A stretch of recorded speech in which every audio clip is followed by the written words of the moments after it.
पेचांवर Karl जंग उद्धरण स्वयं को समझने में आपकी सहायता करने के लिए। कार्ल गुस्ताव जुंग आधुनिक गहराई मनोविज्ञान के रचनाकारों में से एक थे, जो कि हम में से प्रत्येक के माध्यम से आगे बढ़ने वाले अचेतन ऊर्जा के साथ बातचीत की सुविधा चाहते हैं। उनका काम न केवल मनोचिकित्सा, बल्कि मानव विज्ञान, पुरातत्व, साहित्य, दर्शन और धार्मिक अध्ययनों में भी प्रभावशाली रहा है। उन्होंने कई विचारों का योगदान दिया, जो समकालीन जीवन को सूचित करना जारी रखते हैं। जटिल, आर्कटाइप, व्यक्तित्व, छाया, एनिमा और एनिमस, व्यक्तित्व, टाइपोलॉजी, स्वप्न व्याख्या, सहभागिता और कई अन्य विचार। अपने संस्मरण में जंग ने लिखा है कि अर्थ आता है जब लोगों को लगता है कि वे प्रतीकात्मक जीवन जी रहे हैं, कि वे दिव्य नाटक में अभिनेता हैं, जो मानव जीवन को एकमात्र अर्थ देता है। बाकी सब कुछ सामान्य है और आप इसे खारिज कर सकते हैं। कार्ल जंग ने आध्यात्मिकता को मानव यात्रा का एक केंद्रीय हिस्सा माना और हमारे रचनात्मक जीवन की गहरी सराहना की। प्रतीकात्मक अभिव्यक्ति की व्याख्या का उनका तरीका न केवल व्यक्तिगत सामग्री की हमारी समझ को गहरा करता है, हमारी व्यक्तिगत आत्मकथाओं और सपनों के मनोविज्ञान को खोलता है, बल्कि गहरी सामूहिक पैटर्न जो संस्कृति के भीतर भी विकसित होता है। मैं एक अच्छा इंसान बनने की ख्वाहिश नहीं रखता, मैं पूरा आदमी बनने की ख्वाहिश रखता हूँ। मुझे एक समझदार आदमी दिखाओ और मैं उसे तुम्हारे लिए ठीक कर दूंगा। आप वही हैं जो आप करते हैं, न कि आप जो कहते हैं वह करेंगे। जीवन भर का विशेषाधिकार वह बनना है जो आप वास्तव में हैं। मैं वह नहीं हूं जो मेरे साथ हुआ है, मैं वही हूं जो मैं बनना चाहता हूं। जहां ज्ञान राज करता है, वहां सोच और एहसास के बीच कोई संघर्ष नहीं है। संपूर्णता किसी के अस्तित्व को काटकर प्राप्त नहीं की जाती है, बल्कि विरोधाभासों के एकीकरण द्वारा। कुछ नए का निर्माण बुद्धि द्वारा नहीं, बल्कि आंतरिक आवश्यकता से अभिनय की वृत्ति द्वारा किया जाता है। रचनात्मक मन उन वस्तुओं के साथ खेलता है जिन्हें वह प्यार करता है। अक्सर हाथ एक रहस्य को हल करेंगे कि बुद्धि व्यर्थ से जूझ रही है।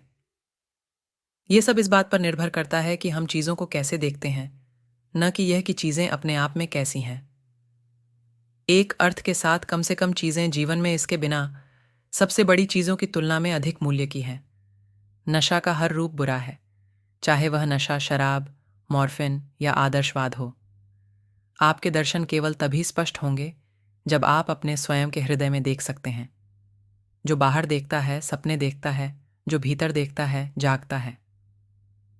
दुनिया में बुराई का कारण यह है कि लोग अपनी कहानियां नहीं बता पा रहे हैं। कार्ल जंग। दूसरों के बारे में हमें परेशान करने वाली हर चीज हमें खुद को समझने की ओर ले जा सकती है। न्यूरोसिस हमेशा वैध दुख के लिए एक विकल्प है। दुनिया में बुराई का कारण यह है कि लोग अपनी कहानियां नहीं बता पा रहे हैं। जब तक आप अचेतन को सचेत नहीं करेंगे, यह आपके जीवन को निर्देशित करेगा और आप इसे भाग्य कहेंगे। स्वस्थ आदमी दूसरों पर अत्याचार नहीं करता है। आमतौर पर यह अत्याचार होता है जो यातना देने वालों में बदल जाता है। कुछ भी उनके पर्यावरण पर और विशेष रूप से माता पिता के असूचीबद्ध जीवन की तुलना में उनके बच्चों पर मनोवैज्ञानिक रूप से अधिक गहरा प्रभाव नहीं है। मिडलाइफ एक अतिदेय अहंकार को जाने देने और मानव अस्तित्व के गहरे महत्व पर विचार करने का समय है। अंतर्ज्ञान कारण के विपरीत कुछ नहीं दर्शाता है, लेकिन कारण के प्रांत के बाहर कुछ है।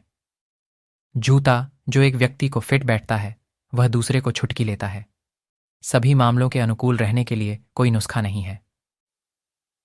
उच्चतम सबसे निर्णायक अनुभव स्वयं के साथ अकेले रहना है। आपको यह पता लगाने के लिए अकेला होना चाहिए कि आपका समर्थन क्या है, जब आप पाते हैं कि आप अपना समर्थन नहीं कर सकते। केवल यह अनुभव आपको एक अविनाशी नींव दे सकता है। विश्वास, आशा, प्रेम और अंतर्दृष्टि मानव प्रयास की सर्वोच्च उपलब्धियां हैं। वे पाए जाते हैं अनुभव द्वारा। परिवार की सबसे बड़ी त्रासदी माता पिता का असमय जीवन है। जहां प्रेम नियम है, वहां शक्ति की इच्छा नहीं है, और जहां शक्ति प्रबल होती है, प्रेम की कमी है। एक दूसरे की छाया है। जीवन का पहला आधा भाग स्वस्थ अहंकार के निर्माण के लिए समर्पित है। दूसरा भाग अंदर की ओर जा रहा है और इसे जाने देना है। मैं हर उस चीज के बारे में फैशन की मूर्खता नहीं कर सकता जिसे मैं धोखाधड़ी नहीं कह सकता। यदि कोई व्यक्ति किसी व्यक्ति को नहीं समझता है तो वह उसे मूर्ख मानता है।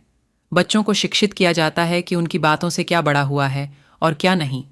अपने स्वयं के अंधेरे को जानना अन्य लोगों के अंधेरे से निपटने के लिए सबसे अच्छा तरीका है। अकेलापन एक व्यक्ति के बारे में किसी के होने से नहीं आता है, बल्कि उन चीज़ों को संप्रेषित करने में असमर्थ होने से है जो अपने आप को महत्वपूर्ण लगती हैं, या कुछ खास विचारों को रखने से जो दूसरों को अप्रिय लगता है। हम में से प्रत्येक में एक और है जिसे हम नहीं जानते हैं। जो कुछ भी स्वयं से खारिज किया जाता है वह एक घटना के रूप में दुनिया में दिखाई देता है। दो व्यक्तित्वों का मिलना दो रासायनिक पदार्थों के संपर्क जैसा है। यदि कोई प्रतिक्रिया होती है तो दोनों रूपांतरित हो जाते हैं। जब तक आप अचेतन को सचेत नहीं करेंगे, यह आपके जीवन को निर्देशित करेगा और आप इसे भाग्य कहेंगे। कार्ल जंग। सबसे अच्छा राजनीतिक, सामाजिक और आध्यात्मिक कार्य जो हम कर सकते हैं वह है दूसरों पर अपनी छाया का प्रक्षेपण वापस लेना। देवता हमारे रोग बन गए हैं। मैं अब खुद के साथ अकेला नहीं हूं और मैं केवल एकांत के डरावने और खूबसूरत एहसास को कृत्रिम रूप से याद कर सकता हूं। यह प्रेम के भाग्य का छाया पक्ष है। कोई भी इतना नीचे नहीं गिर सकता जब तक कि उसके पास एक बड़ी गहराई न हो। अगर इस तरह की बात एक आदमी के लिए हो सकती है तो यह दूसरी तरफ अपने सबसे अच्छे और उच्चतम को चुनौती देता है। यह कहना है कि यह गहराई एक संभावित ऊंचाई से मेल खाती है और एक छिपी हुई रोशनी के लिए सबसे काला अंधकार है। रोजाना भगवान की इच्छा का अन्वेषण करें। वास्तव में दुखद भ्रम के साथ ये धर्म विज्ञानी यह देखने में विफल हो जाते हैं कि यह प्रकाश के अस्तित्व को साबित करने का मामला नहीं है, लेकिन अंधे लोगों के लिए जो यह नहीं जानते कि उनकी आंखें देख सकती थीं। यह समय आ गया है कि हमने महसूस किया कि प्रकाश की प्रशंसा करना व्यर्थ है, और यदि इसे कोई नहीं देख सकता है तो इसका प्रचार करना। लोगों को देखने की कला सिखाने के लिए यह बहुत अधिक आवश्यक है। मेरे अधिकांश रोगियों में विश्वासियों की नहीं बल्कि उन लोगों की थी जिन्होंने अपना विश्वास खो दिया था। दिन के रूप में कई रातें हैं और एक वर्ष के पाठ्यक्रम में दूसरे के रूप में लंबा है। सुखी जीवन भी अंधकार की माप के बिना नहीं हो सकता, और सुखी शब्द अपना अर्थ खो देगा यदि यह दुख से संतुलित नहीं है। जहां प्रेम नियम है वहां शक्ति की इच्छा नहीं है, और जहां शक्ति प्रबल होती है प्रेम की कमी है। एक दूसरे की छाया है। जीवन का पहला आधा भाग स्वस्थ अहंकार के निर्माण के लिए समर्पित है। दूसरा भाग अंदर की ओर जा रहा है और इसे जाने देना है। मैं हर उस चीज के बारे में फैशन की मूर्खता नहीं कर सकता जिसे मैं धोखाधड़ी नहीं कह सकता। यदि कोई व्यक्ति किसी व्यक्ति को नहीं समझता है तो वह उसे मूर्ख मानता है। बच्चों को शिक्षित किया जाता है कि उनकी बातों से क्या बड़ा हुआ है और क्या नहीं। अपने स्वयं के अंधेरे को जानना अन्य लोगों के अंधेरे से निपटने के लिए सबसे अच्छा तरीका है। अकेलापन एक व्यक्ति के बारे में किसी के होने से नहीं आता है, बल्कि उन चीज़ों को संप्रेषित करने में असमर्थ होने से है जो अपने आप को महत्वपूर्ण लगती हैं, या कुछ खास विचारों को रखने से जो दूसरों को अप्रिय लगता है। हम में से प्रत्येक में एक और है जिसे हम नहीं जानते हैं। जो कुछ भी स्वयं से खारिज किया जाता है वह एक घटना के रूप में दुनिया में दिखाई देता है। दो व्यक्तित्वों का मिलना दो रासायनिक पदार्थों के संपर्क जैसा है। यदि कोई प्रतिक्रिया होती है तो दोनों रूपांतरित हो जाते हैं। जब तक आप अचेतन को सचेत नहीं करेंगे, यह आपके जीवन को निर्देशित करेगा और आप इसे भाग्य कहेंगे। कार्ल जंग। सबसे अच्छा राजनीतिक, सामाजिक और आध्यात्मिक कार्य जो हम कर सकते हैं वह है दूसरों पर अपनी छाया का प्रक्षेपण वापस लेना। देवता हमारे रोग बन गए हैं। मैं अब खुद के साथ अकेला नहीं हूं और मैं केवल एकांत के डरावने और खूबसूरत एहसास को कृत्रिम रूप से याद कर सकता हूं। यह प्रेम के भाग्य का छाया पक्ष है। कोई भी इतना नीचे नहीं गिर सकता जब तक कि उसके पास एक बड़ी गहराई न हो। अगर इस तरह की बात एक आदमी के लिए हो सकती है तो यह दूसरी तरफ अपने सबसे अच्छे और उच्चतम को चुनौती देता है। ये कहना है कि ये गहराई एक संभावित ऊंचाई से मेल खाती है और एक छिपी हुई रोशनी के लिए सबसे काला अंधकार है। रोजाना भगवान की इच्छा का अन्वेषण करें। वास्तव में दुखद भ्रम के साथ ये धर्म विज्ञानी यह देखने में विफल हो जाते हैं कि यह प्रकाश के अस्तित्व को साबित करने का मामला नहीं है, लेकिन अंधे लोगों के लिए जो यह नहीं जानते कि उनकी आंखें देख सकती थीं। यह समय आ गया है कि हमने महसूस किया कि प्रकाश की प्रशंसा करना व्यर्थ है, और यदि इसे कोई नहीं देख सकता है तो इसका प्रचार करना। लोगों को देखने की कला सिखाने के लिए यह बहुत अधिक आवश्यक है।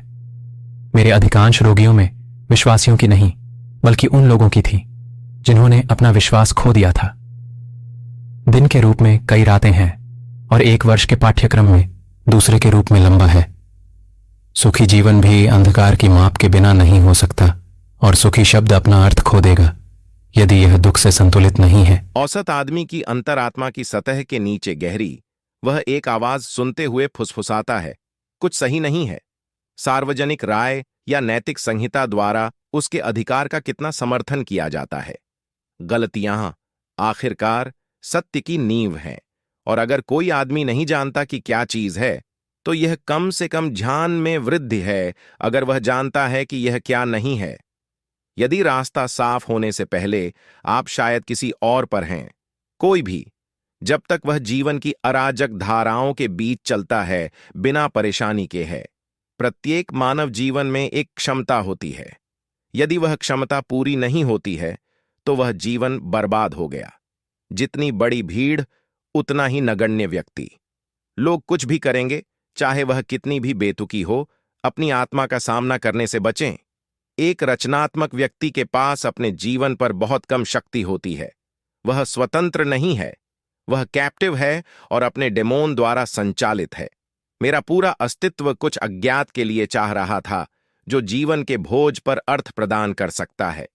कभी कभी आपको कुछ अक्षम्य करना पड़ता है ताकि आप जीवित रह सके। जहां तक हम विचार कर सकते हैं, मानव अस्तित्व का एकमात्र उद्देश्य केवल प्रकाश के अंधकार में अर्थ का प्रकाश पैदा करना है। मन का पेंडुलम सही और गलत के बीच नहीं, बल्कि भावना और निरर्थकता के बीच दोलन करता है। हम अपने आप को समय से मिलते हैं और फिर से जीवन के पथ पर 1000 भेस में मिलते हैं। यदि मैं छाया नहीं डालता तो मैं कैसे पर्याप्त हो सकता हूं?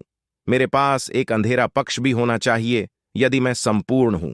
कोई पेड़ नहीं कहा जाता है, यह स्वर्ग तक बढ़ सकता है जब तक कि इसकी जड़ें नरक तक नहीं पहुंचती हैं। जीवन मुझे हमेशा एक पौधे की तरह लगता है जो अपने प्रकंद पर रहता है। इसका वास्तविक जीवन अदृश्य है, प्रकंद में छिपा हुआ है। जमीन के ऊपर दिखाई देने वाला हिस्सा केवल एक गर्मियों में रहता है, तब यह दूर हो जाता है। एक पंचांग की धारणा। जब हम जीवन और सभ्यताओं के एकजुट विकास और क्षय के बारे में सोचते हैं तो हम निरपेक्षता की धारणा से बच नहीं सकते। फिर भी मैंने कुछ भी नहीं खोया है, जो अनंत प्रवाह के नीचे रहता है और जीवित रहता है। हम जो देखते हैं वह फूल है जो गुजरता है, प्रखंड बनी हुई है। इस कल्पना के साथ खेलने के बिना कोई भी रचनात्मक काम अभी तक जन्म के लिए नहीं आया है। कल्पना के खेल पर हमारा जो कर्ज है वह असाध्य है। गर्व के माध्यम से हम कभी खुद को धोखा दे रहे हैं, लेकिन औसत अंतरात्मा की सतह के नीचे अभी भी गहरी छोटी आवाज हमें कहती है कुछ धुन से बाहर है। सनसनी हमें बताती है कि एक चीज है, सोच हमें बताती है कि यह क्या चीज है, फीलिंग बताती है कि यह चीज हमारे लिए क्या है।